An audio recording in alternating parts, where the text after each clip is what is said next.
Oh, be quiet, tea cake. Right, it's a fairly grim November day. Fabrizio's just shutting the gate against all comers. And I'm off to cut bits and pieces to go with a gorgeous little winter wedding I'm doing. So I thought you might like to join in and see what we're doing. I often hear from people that there's no such thing as British grown flowers in the winter. And I'm here to tell you that's not true. And while people have issues with all sorts of things about why we do things and how we do things, and it is true that the flowers that I'm using have come all the way from the other side of the Tamar. But that's a darn sight closer than Kenya or Ecuador. And I've been to the place where they were grown. And it's an old family farm where they've been growing flowers for generations. And the flowers are grown in glass houses. And very occasionally those glass houses are heated. But it is Cornwall, so they are not regularly heated with a lot of oil.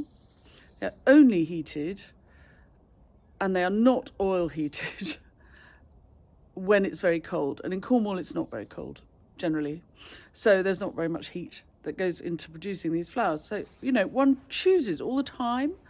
One makes a choice about how far one's going to go, or whether just because something has been grown in a glass house, that makes it as bad for the environment as something that's grown in a polytunnel in Venezuela, which has its polythene changed at different times of the year to keep it more shady or cleaner, or yes. So these are old glass houses, and they're glass, and the glass is not changed.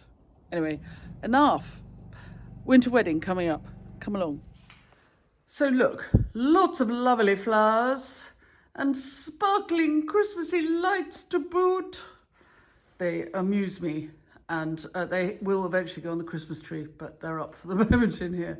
Anyway, so what have we got? Ranunculus here, paper white narcissi, snapdragons, Sweet William, the blue is ageratum, lovely pale pink Canterbury bells, feverfew tanacetum, white alstro at the back for filler, and some very pretty white heather, which is actually slightly pinky, and which I always use at Christmas because it's really very attractive. This is not just making a wedding, I will admit. There is also a tablescape demo to be done online this evening for my Christmas tablescape session. And I'm doing a small event this weekend. So there are 3 large bouquets and 8 posies to come out of that, as well as the wedding. So obviously this isn't enough material for all of those things. And so I'm going to go cutting for my foliage, and it'll probably be about another 140 stems of foliage. I always count up before I go, and then I know what I'm getting. Right, so we're starting with rosemary, which smells delicious, lovely in buttonholes, and it's a nice kind of silvery colour, good texture. Foliage in the winter is a lot about texture, so I've got this for texture. My eyes are going, if I look, I have to look at you in a funny way, otherwise I look as though I'm looking off screen. Oh, chaos. More scent from the gorgeous leaves of the scented pelargoniums, which really are beginning to feel a bit rusty around the edges, but I'm going to take the best of them for my bride. At this time of year, there's plenty of ivy about. So look, go foraging and see what you can find. The baubles are much beloved of pigeons for their lunch, and also me in my floristry. Both variegated Euonymus japonica and lovely silvery brachioglottis are good for this job, so we'll have some of those. But look what I spy. And this is where, as a florist, it's worth just growing detail in your garden. A little bit of winter flowering honeysuckle the scent of which will, in the bride's bouquet, be just breathtaking. And useful if you want to stop something looking too Christmassy is this lovely Griselinia, which is a really good fresh green and very hardy winter shrub, but not a Christmassy look for a winter wedding. And your winter flowering viburnums here, Eve Price, even if they're not in full flower yet, very pretty in winter floristry, nice for Christmas, but also nice for a winter wedding. Right, that's enough. I've got some Christmassy bits as well for my Christmas demo tonight. Now it's time to head back to the studio, little lunch, and then we'll get on with some floristry. I do love the colour of the woody patches that we planted when we came here. This was just empty field and we wanted a flower farm, but also we thought while we're at it, let's plant a carbon sink, because you can't have it all for yourself, can you? You've got to share. Let's not be greedy. Morning. So it's Thursday morning, and for lots of complicated reasons, not very complicated, I didn't make the wedding flowers yesterday afternoon. So it's early morning on Thursday, and actually it's very nice. I have calm time. The thing about making wedding flowers, it's not about quantity. The smaller the wedding, in some ways, the more perfect the flowers must be. And this is my dream wedding. It's the 1st of December, so it's not a Christmas wedding. It's very important that it doesn't look Christmassy, but it is a winter wedding, and it's a really close family. The bride and groom have been together for a long time, and they've chosen to do tiny little wedding, the chicest of all. Really, I think it's a fantastic way to get married, is to make the declaration of your intent really before your most immediate friends and family. I think there are something like 11 people going to this wedding, which really tugs at my heartstrings because we had 9 at mine.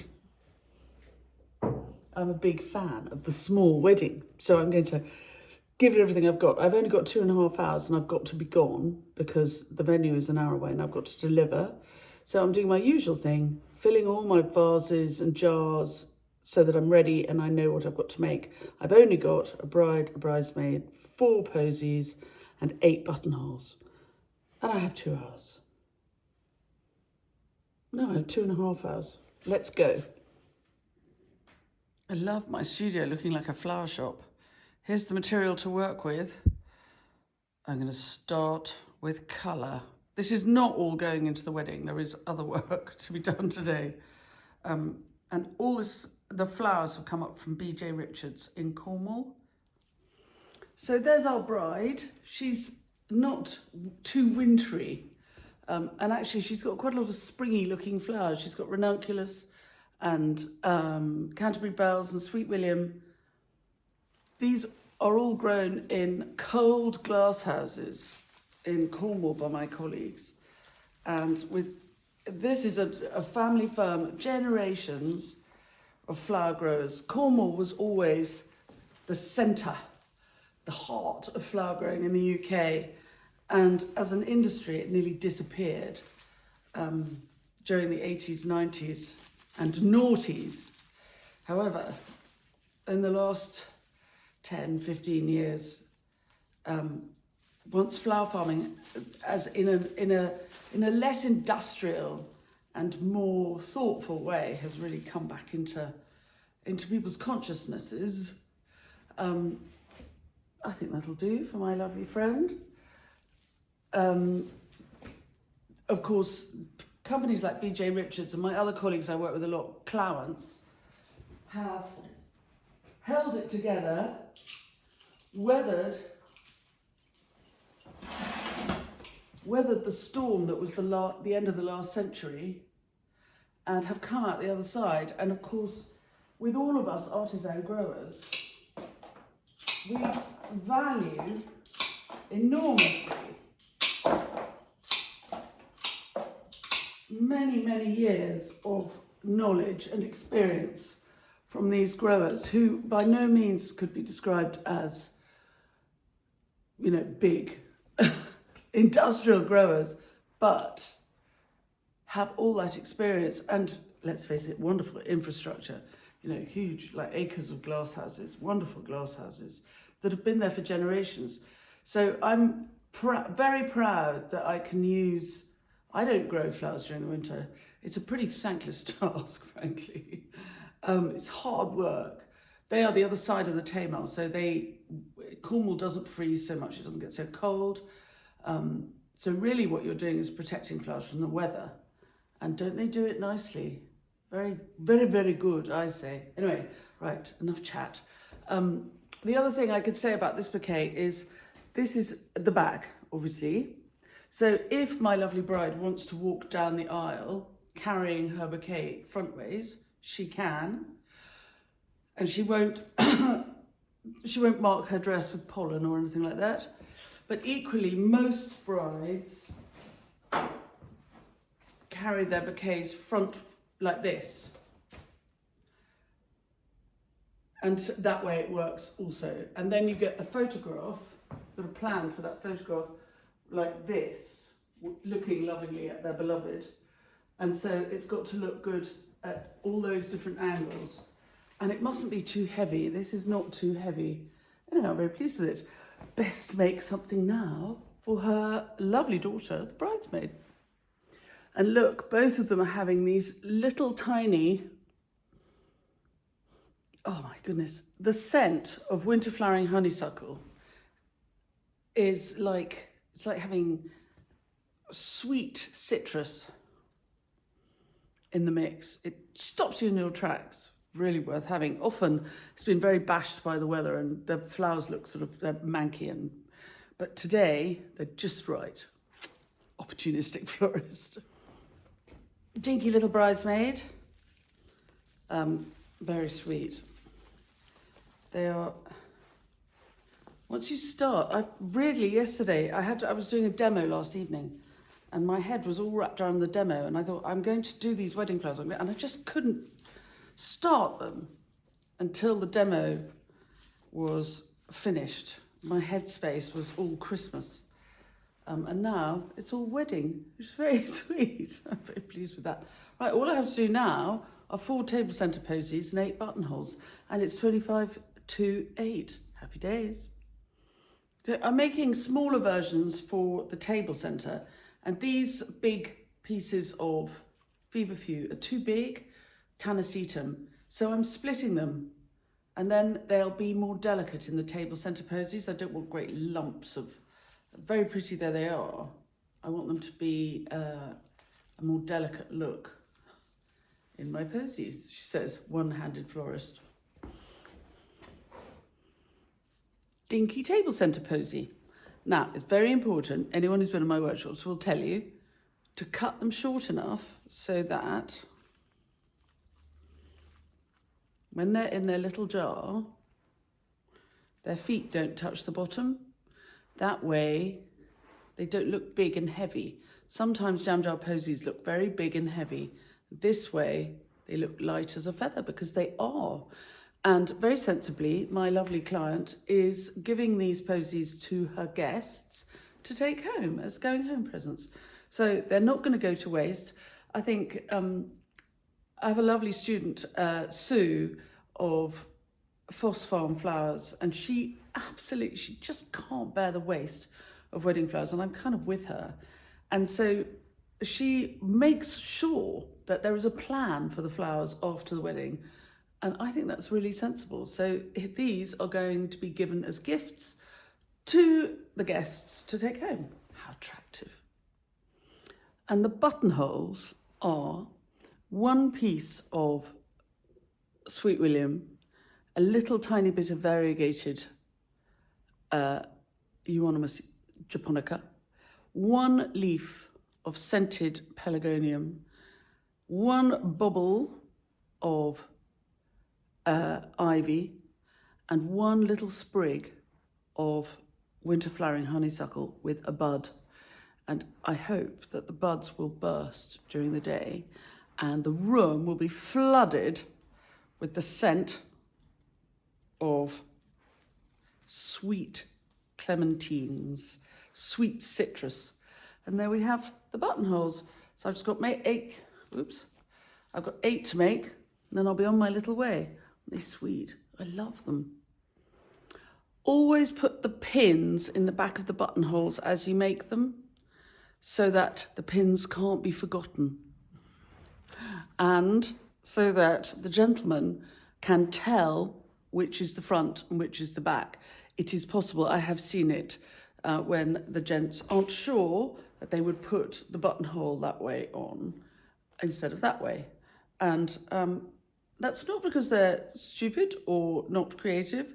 It's because walking around wearing bunches of flowers on your lapel is something that gentlemen, not all gentlemen, but some gentlemen find unusual. And so they're a bit sort of nervous and excited and don't possibly look. Anyway, I'm not saying this happens to everybody, but sometimes. And so if you put the pin in the back, it makes everything very clear.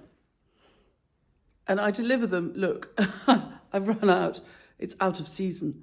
So I've run out of the little files that I normally deliver my buttonholes in. But don't they look sweet in their jam jars? I can fit 3 in a jar. It's very important to make sure their toes are in water and to deliver a little card with them to explain that they just need squeezing with a cloth so that they don't drip down the person's suit or outfit, whatever they're wearing. 8:30 and a quick break to take the dog up the field.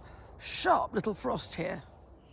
So I'm all done, and as a little extra thing, this bride is a good friend of mine, so it's my pleasure. I'm going to give her a little basket of confetti, fresh petal confetti, with some of the leftover flowers. And they're very little.